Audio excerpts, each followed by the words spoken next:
안녕하세요. 강사 노규환입니다. 법인영업 마스터클래스 시리즈를 첫 번째로 진행을 하게 됐습니다. 저희가 법인영업 마스터클래스 시리즈를 기획하게 된 거는요. 아무래도 이 법인 시장이 좀 어렵고 제대로 배울 수 있는 채널이 그렇게 많지가 않습니다. 그리고 실전을 경험할 수 있는 데도 많지가 않죠. 그래서 이 법인 영업을 공부하고자 하시는 분들께 우선은 온라인을 통해서 먼저 기본적인 내용을 숙지를 시켜드리고 필요한 경우에 오프라인 강의를 통해서 사례와 Q&A 그리고 좀 더 나아가서는 컨설팅을 하는 데 있어서까지 좀 도움을 드리기 위해서 기획을 하게 됐습니다. 아무래도 이 법인 시장이라는 것은 좀 많은 분들이 이제 동경을 하는 시장이기도 하고 관심을 가지고 있지만 실제 또 진행하기는 쉽지가 않죠. 그래서 제가 왜 법인 영업 해야 할까라고 다소 좀 도전적인 이런 주제를 가지고 왔습니다. 그래서 왜 그럴까? 법인 시장에서 영업을 하시는 분들 보면 크게 제가 경험을 했을 때는 세 가지 정도 유형으로 나눠볼 수 있을 것 같습니다. 그러니까 첫 번째는 개인 영업을 하시던 분들이 법인 영업으로 전환을 하는 것입니다. 그러니까 법인 영업이라는 것이 아시겠지만 아주 여러 가지 이제 법인에서 다뤄야 될 용어라든지 아니면 해결해야 될 문제들이 굉장히 많기 때문에 우리가 일반적인 개인 영업을 하는 보험보다는 좀 더 높다라고 생각을 하고 있습니다. 그리고 그럼에도 불구하고 법인 영업을 한다라고 하는 것은 아무래도 그 결과물에 대한 보상이 높기 때문에 다들 많이 관심을 가지고 계실 거라고 생각하는데요. 그런데 이 첫 번째 말씀드릴 개인 영업을 하시면서 법인에 관심을 가지는 분들 같은 경우에는 법인 영업을 하고 싶긴 한데 내용도 많고 어려워. 그런데 내가 개인 영업을 놓칠 수가 없어. 이런 부담감을 많이 갖고 계십니다. 사실 이 법인 시장에 들어가기 위해서는 많은 시간과 노력을 투자를 해야 되는데 그러니까 개인 영업을 포기하고 그쪽으로 들어갈 수는 없기 때문이죠. 그래서 항상 내가 법인에 관심을 두고 있지만 개인 시장이라는 것을 그리고 내가 현재 영업하고 있는 것에 대한 결과물을 놓칠 수가 없기 때문에 항상 관심만 두고 끝나는 경우들이 많은 것 같습니다. 그러니까 두 번째 유형으로는 초기에 운 좋게 이런 표현을 해서 죄송합니다만 운 좋게 법인 계약을 한두 건 받은 케이스 그러니까 이런 분들 같은 경우는 내가 이런 계약을 받았으니까 앞으로 잘 받을 수 있겠지라는 막연한 희망을 가지고 영업을 자기 개발을 좀 게을리하면서 영업을 하시는 경우들이 좀 많은 것 같습니다. 그러니까 그런 경우에는 한 달, 두 달, 세 달 지나고 그럼에도 불구하고 이제 차별화된 요소라든지 공부가 된 내용이 부족하다 보니 결국은 시장을 떠나는 경우들이 많은 것 같습니다. 그리고 세 번째 유형으로는 아무래도 이 높은 진입 장벽을 통과하신 분들이 되겠죠. 이런 분들은 이 법인 여러 가지 분야에서 자기만의 영역을 구축하고 그 부분에서 성과를 내가시는 분들입니다. 이분들이야말로 보험사에서 자기의 영역을 확고하게 구축하고 하이 퍼포머, 고능률자로 인정을 받으면서 그리고 좀 더 이제 기존보다는 수월하게 어떻게 보면 이런 영업을 한다라고 볼 수 있을 것 같습니다. 그래서 저희가 추구하는 바는 여러분들께서 이 강의 아마 앞으로 많은 영역별로 전문가분들이 이 강의를 촬영을 하게 될 것이고 이 강의를 여러분들께서는 보시면서 법인 영업을 하다가 영어 사전을 찾듯이 필요한 주제별로 검색을 해서 그 부분에 대해서 필요한 지식을 습득을 하시고 그리고 오프라인에서 또 Q&A를 통해서 지식을 습득하시고 한다라고 하면 좀 더 법인 시장에서 살아남을 확률이 높지 않을까라는 생각이 듭니다. 그러면 이 시간을 통해서 알아봐야 될 부분은 전체적인 오리엔테이션이라고 생각을 하시면 될 것 같습니다. 그래서 어떤 지식적인 부분보다는 편안하게 어떻게 전체 시장의 흐름에 대해서 이해를 한다라는 마음으로 보시면 될 것 같습니다. 이번 시간을 통해서 꼭 알아야 될 세 가지 핵심 사항은 먼저 법인 영업 트렌드의 변화입니다. 이 과거의 법인 시장이 어떻게 됐는지 그리고 지금까지 어떻게 변화해 왔고 앞으로는 어떻게 변할 것인지 이런 부분들에 대해서 살펴볼 수 있을 것 같고요. 두 번째는 키워드로 알아보는 법인 영업입니다. 말씀드렸다시피 법인에는 여러 가지 주제들, 문제점들이 있습니다. 그러니까 이 부분들을 접근하기 위한 키워드를 좀 알아보면 좋을 것 같고요. 마지막으로는 이 법인도 라이프 사이클이 있습니다. 그래서 라이프 사이클에 따른 법인 영업 어떻게 접근하는 게 좋을지 이런 부분을 순서대로 알아보도록 하겠습니다. 먼저 트렌드 변화입니다.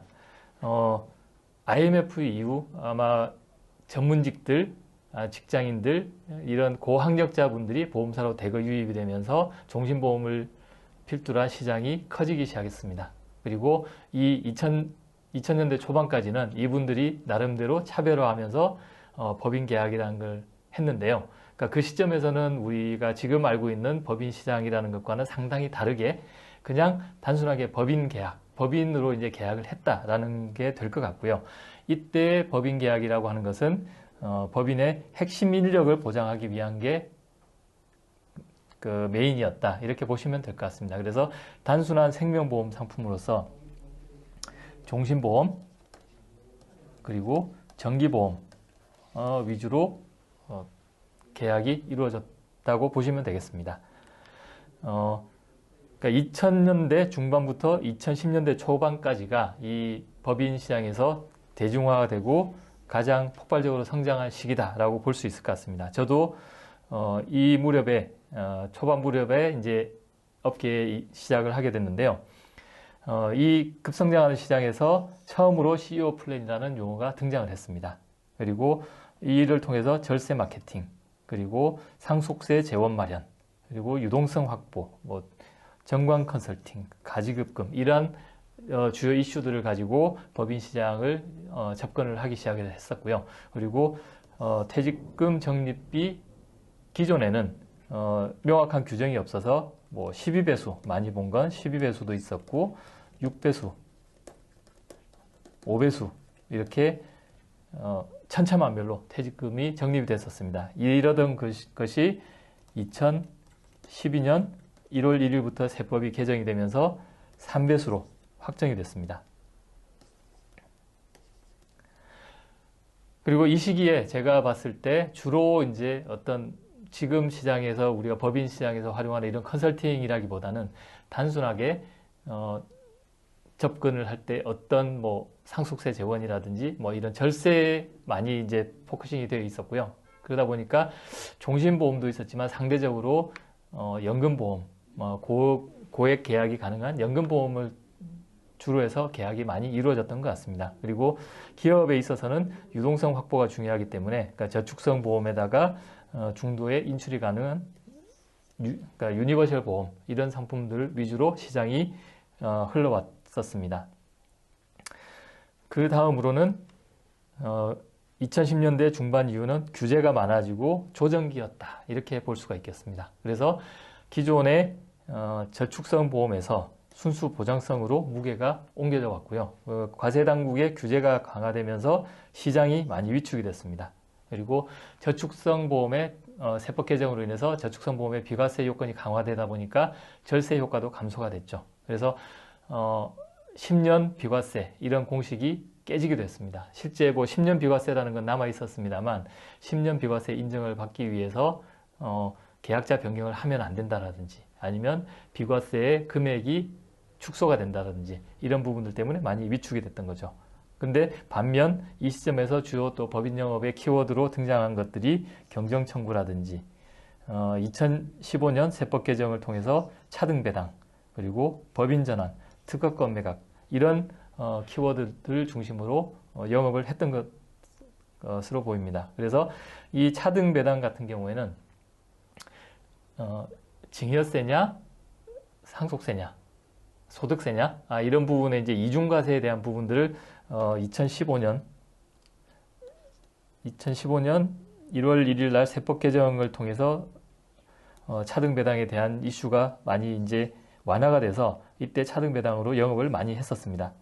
그리고 이 법인 전환이라고 하는 것은 퇴직금 중간 정산에 대한 규정이 2015년 마찬가지로 규정이 이제 강화가 되기를 앞두고 법인 전환을 해서 이 법인에서 퇴직금을 많이 가져가서 가지급금을 상환하는 이런 형태로 영업을 많이 했었습니다. 그 다음 시기로는 2010년대 후반부터 현재까지 가장 핫 이슈가 경영인 정기보험이었죠.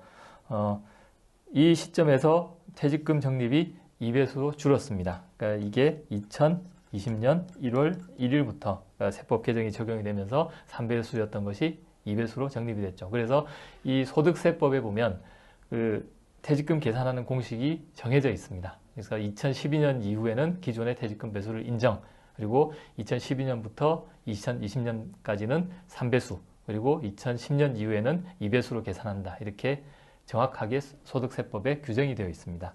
그리고 실제 이제 2010년대 후반부터 이 법인 컨설팅 아니면 법인 영업이라는 게 아주 체계화가 정립이 돼서 컨설팅 기반의 전문가들과 협업을 하거나 아니면 종합 재무 계획을 연계하는 이런 형태의 이제 영업이 많이 이루어졌고 그리고 지금까지도 이루어지고 있죠.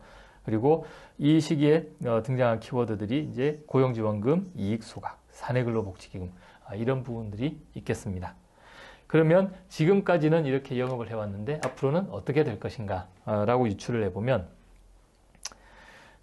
ESG 그리고 IFRS 17의 도입으로 많이 이제 그 보장성으로 좀 더 무게가 기울어지지 않을까라고 추측을 해볼 수가 있겠습니다. 먼저 ESG 환경, 사회, 지배구조 이런 부분들에 있어서 앞으로 규제가 더 강화되고 있습니다. 그렇다라고 봤을 때 우리가 법인 시장에 있어서도 이런 ESG 규제가 더 강화될 거다라고 예측을 해볼 수가 있겠고요. 그렇다라고 했을 때는 이 대표자의 책임 경영이 더 강조가 될 수 있겠습니다. 그러면 어떻게 책임 경영이 강조가 되고 상품으로 연계가 될 수 있을까라고 추측을 했을 때 우리가 화재보험에서 건물 화재보험을 가입을 할 때 건물 담보대출이 있는 경우에는 그러니까 은행에서 이 화재보험을 가입할 때 질권이라는 걸 설정하게 됩니다. 그러니까 대출을 받은 금액만큼 화재로 보상을 받을 때 은행에서 먼저 이제 보험금을 가져가겠다라는 거죠. 마찬가지로 이 생명보험에서 경영자 CEO 보험에 있어서는 CEO가 잘못했을 경우에 거기에 대한 책임 보장의 형태로 CEO가 가입하는 정기보험 혹은 종신보험에 대해서도 이렇게 질권 설정이 될 수 있지 않을까라고 이제 유추를 해보는 것이죠. 또 하나는 IFRS 17 도입인데 이 IFRS라는 것은 국제회계 기준입니다. 원래는 17이라는 것은 2017년도에 도입될 예정이었습니다. 근데 금융사들의 이런저런 이유로 인해서 2023년도에 시행이 됐습니다. 이 핵심은 뭐냐? 보험사들이 그 받아들이는 수입 보험료가 이게 수익이냐, 부채냐 이걸 보는 건데요. 그러니까 기존에 IFRS 17이 도입되기 이전에는 자체 기준을 통해서 보험의 수입 보험료를 수익으로 잡아왔습니다. 그런데 23년도 IFRS 17이 도입이 되면서 이게 수입 보험료가 수입이 아닌 부채라는 개념이 생긴 거죠. 그래서 부채가 커지다 보니까 실제로 모 손보사 두 군데는 작년부터 올해까지 매각 이슈가 발생을 했습니다. 근데 실제로 이 부채가 커지다 보니까 매각이 되지를 못했던 거죠. 그러니까 마찬가지로 보험사들이 이제는 보험료가 부채가 되기 때문에 환급이 높은 아니면 퇴직금 용도로 가입하는 고액의 종신보험은 부채 부담이 발생을 하기 때문에 부채 부담이 덜한 경영인 정기보험 혹은 보장성 보험이 더 무게가 실어지지 않을까라고 조심스럽게 추측을 해볼 수가 있겠습니다. 다음으로 키워드로 알아보는 법인 영업입니다. 나름대로 여러 가지 법인을 활동하면서 키워드들을 좀 정리를 해보았습니다. 여기서 물론 빠진 키워드들도 있을 텐데요. 아마 이 용어들에서 많이 익숙해지셔야 될 거라고 저는 생각을 합니다. 왜냐하면 여러분들이 개인보험을 시작할 때 마찬가지로 보험 용어가 어려웠지만 고객을 상담하고 실적을 내기 위해서는 이 상품에 익숙해져야 되고 용어에 익숙해져야 되듯이 마찬가지로 우리가 법인 시장에서 법인 대표님들과 소통을 하기 위해서는 이분들의 언어로 대화를 해야 된다는 거죠. 그러니까 그런 부분들이 법인에서 당면한 이 문제들 아니면 이슈들 가지고 풀어낼 수 있어야 됩니다. 그게 바로 이 키워드에 담겨 있는 것이죠. 그래서 여기 보시면 익숙한 키워드들도 있을 것이고 익숙하지 않은 키워드들도 있을 것입니다. 그래서 오늘 다룰 부분들은 이 세금과 자금에 대한 부분이 주가 될 것 같은데요. 그래서 법인은 법인뿐만 아니라 기업은 이윤 추구라는 목적이 있기 때문에 인사라든지 노무라든지 이런 문제들이 있겠지만 우리 영업의 측면 그리고 기업의 이윤이라는 측면에서 접근을 한다라고 봤을 때 자금과 세금이라는 두 가지 측면에서 접근을 할 수가 있을 것 같습니다. 그래서 이 자금에 해당하는 이슈 혹은 키워드는 정책자금, 기업대출, 고용지원금, 정부지원금, R&D 자금 같은 것들이 있습니다. 기업들이 자금을 잘 받기 위해서는 이 재무제표가 잘 되어 있어야 되죠. 그리고 이 재무제표를 기반으로 정책자금이라든지 대출이라든지 이런 것들을 받을 수가 있습니다. 그리고 세금은 보시는 바와 같이 물론 가지급금, 가수금은 직접적인 세금하고는 조금 뭐 거리가 있을 수 있습니다만 같이 제가 분류를 했습니다. 그래서 가업승계라든지 명의신탁이라든지 이익소각, 경정청구, 차등배당, 사내근로복지금 이 대부분들은 다 세금과 연관된 키워드 혹은 주제라고 보시면 되겠습니다. 그리고 자금과 세금에 다 연관되어 있는 이슈는 기업에 대한 인증이라고 볼 수가 있겠습니다. 연구소라든지 벤처라든지 이노비즈, 메인비즈 같은 인증이 되겠죠. 자금을 필요하기 위해서는 어떤 인증들이 기본 요건이 될 수도 있고요. 또 세금을 절감하기 위해서는 연구인력 개발비 세액공제라든지 뭐 벤처투자소득공제라든지 이런 세금에도 직접적으로 연관이 되어 있는 제도이기 때문에 저는 앞으로 이 인증에 대해서 주로 진행을 하게 될 예정입니다. 마지막으로 라이프 사이클에 따른 법인 영업에 대해서 살펴보겠습니다. 우리가 인간이 생로병사가 있듯이 기업도 생로병사를 보면 창업기, 성장기, 그리고 성숙기, 정리기 이렇게 나눠볼 수가 있을 것 같습니다. 그러면 기업의 성장을 보면 이렇게 그래프로 그려질 수가 있겠죠.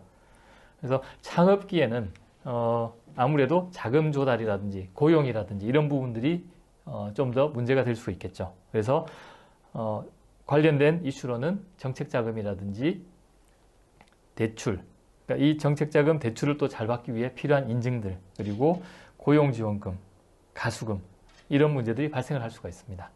그리고 성장기에는 매출이 급성장하고 기업이 성장하기 때문에 그만큼 투자금이 더 늘어나야 되겠죠. 그래서 자금 조달에 대한 이슈가 생길 수가 있고 회사가 커지는 만큼 고용에 대한 이슈가 생길 수가 있고 그 다음에 이런 것들을 잘 해결하기 위한 또 인증에 대한 이슈들이 있을 수가 있습니다. 그래서 키워드들을 살펴보면 창업기에 있었던 정책자금이나 대출, 인증, 고용지원금 외에도 아무래도 대표님이 이제 영업을 열심히 하다 보니까 가지급금이 더 많이 발생을 할 수가 있고요.